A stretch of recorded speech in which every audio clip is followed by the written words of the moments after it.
I was just coming off an injury my 9th grade year, so it was kind of like the biggest summer for recruiting.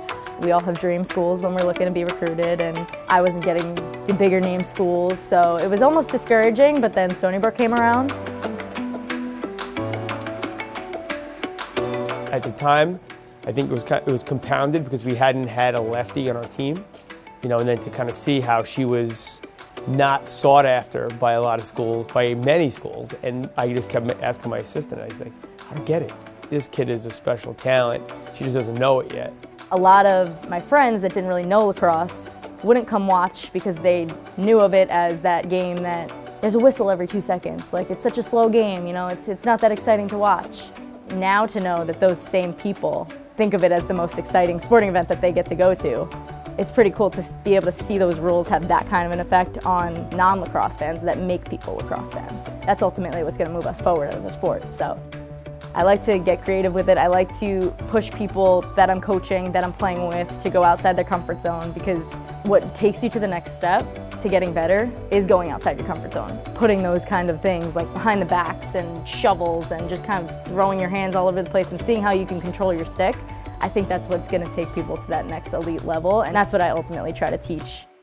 And then what took Kylie from a really good player as a sophomore to elite is, I think, her desire to be the best. And I think a lot of that was just her doing the stuff away from lacrosse, the extra running, the extra fitness stuff.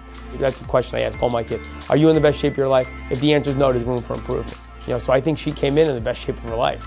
You know, all the different layers of her being the face of women's lacrosse, it's unbelievable. When I was looking to partner with a company, I really wanted it to kind of hit home. And when I saw New Balance, their campaign was Fearlessly Independent.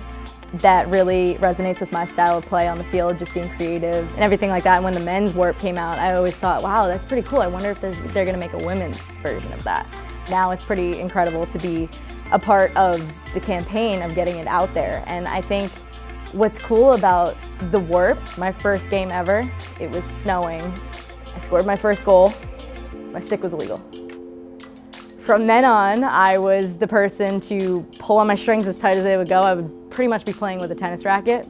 So to be part of this campaign where there is a stick now, that you don't have to worry about that. You don't have to worry, if I score right now, is my stick gonna be illegal? I'm not really sure. You know, it's raining, it's wet. There's none of that. I can play relaxed. And when girls are curious about it or they've never seen it before and they get to really try it and they get to kind of understand and I get to explain to them, they kind of really get to actually understand it from a real connection, and then they get to actually feel it. So I think that's been cool to be able to see as a coach.